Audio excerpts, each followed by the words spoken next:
Although Noni has been used for thousands of years in French Polynesia, only in the last decade has it been available to consumers everywhere. No one is more familiar with or has studied the Noni fruit more extensively than our guest, Dr. Neil Solomon. Dr. Solomon is a Johns Hopkins trained physician and former faculty member at Johns Hopkins and other leading universities. He is also a New York Times best-selling author. He was Maryland's first Secretary of Health and Mental Hygiene, has served as chair of 4 gubernatorial commissions, and has acted as health advisor to presidents and governors. For 18 years, he wrote a globally syndicated health advice column for the Los Angeles Times Syndicate. Currently, Dr. Solomon works as a global nutritional consultant, serving corporations and non-government organizations of the United Nations, such as the International Council of Caring Communities and the Communications Coordination Committee of the United Nations. Dr. Solomon has been studying Noni for nearly a decade, and his books on Noni have sold over 1 million copies in the U.S. alone. Please join me in welcoming Dr. Neil Solomon.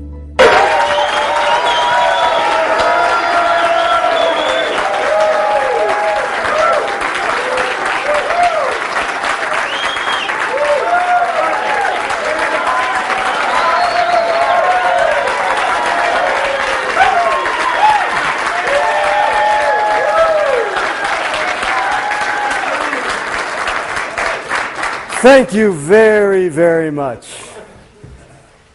It is a pleasure to be here. You are a beautiful group. You are truly a beautiful group. And together, we're going to learn about information that's going to make a lot of people beautiful, healthy and beautiful.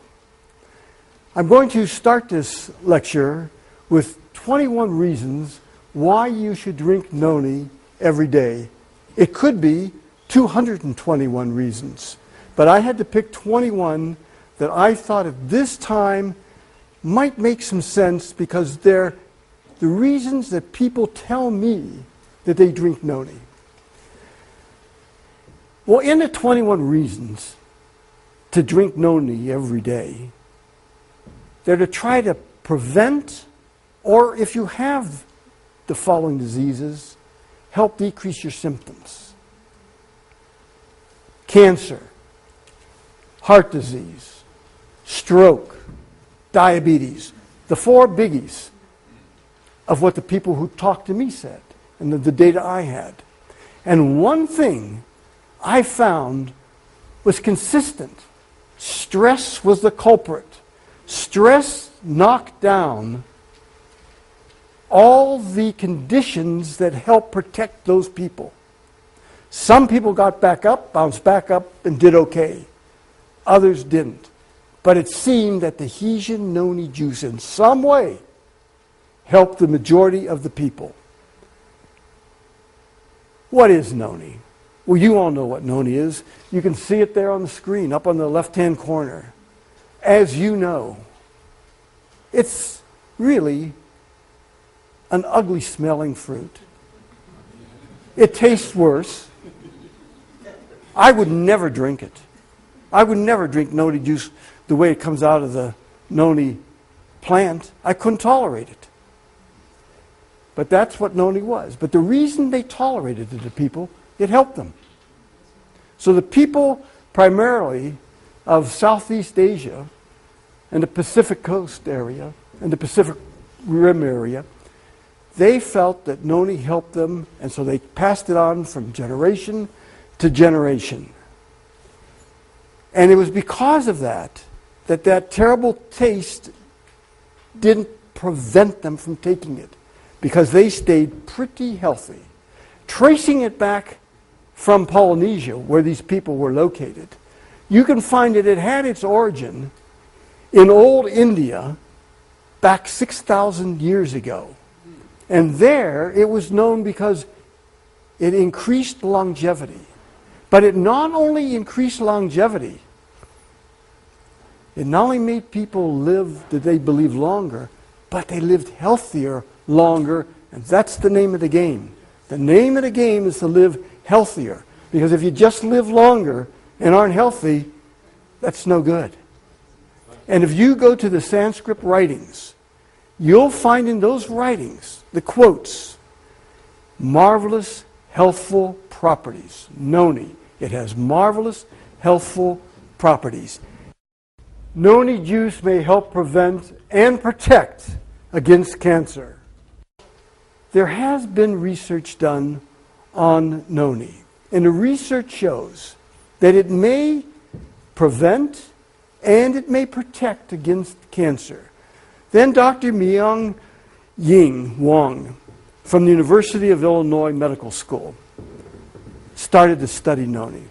I said, what are you doing now? She said, I'm doing research. I do cancer research at the university. I said, how do you do your research? She said, well, what I do is I have animals and I give them cancer and then I give them different drugs to see which ones will decrease the cancer and which ones will allow the animals to live longer. I said, I got a great idea. Throw some Noni in. Just throw some Noni in. Oh, she said, I can't do that. I said, why not? Do you use controls? She said, sure. I said, use it as a control. Use it as a control. Another form of a placebo. See what happens. She did it. And you know what she found? It helped as much as the drugs. I could go through all the work that was done on animals, but this probably summarizes better than any. Dr. Harazumi Kim, she had 15 mice. She gave them all that cancer I told you about. She didn't give any of them Noni. At the end of 16 days, every one of them died. 100% of them died. She had another group at the same time. And what she did to that group is she added Noni. And every one of them lived. Every one of them lived. That's in the literature. I gave you the reference there in Pharmacology, December 1997. She also presented this. This was presented at the American Association of Cancer Research. This is for real stuff. Do I say that Noni cures cancer? No. Noni does not cure cancer. But I believe Noni helps in people who have cancer, and I believe that the side effects are minimal to none. So what do you have to lose by taking it? Noni juice may help with arthritis. There's no doubt in my mind that it certainly can decrease the symptoms of arthritis. Now, before Noni came along, people were using mainly aspirin and ibuprofen. But the problem with aspirin and ibuprofen is they can chew up your gastrointestinal tract. They can give you ulcers. Now, recent data shows that they can raise your blood pressure and give you hypertension. 50% of all people who take aspirin or ibuprofen in some way or another have GI symptoms. Of those who take Noni, and 1,675 took it, 78% said it helped their arthritic symptoms. And it helped their arthritic symptoms without the GI problems, without causing them to have ulcers. Noni juice may help decrease heart symptoms. Now, what causes heart problems? There are lots of different things that cause heart problems, but we're going to talk about three things that nobody argues about. One, you can get a clot. The clot can block your coronary artery. If it blocks your coronary artery, nothing can get through. Blood can't get through. It has oxygen and nutrients, and so it's beyond the coronary artery. The other side of it, where there's no blood, that tissue dies. When that tissue dies, that's called a myocardial infarction. And that just means, infarction means death. Myocardium is the muscle of the heart, and that's what you have.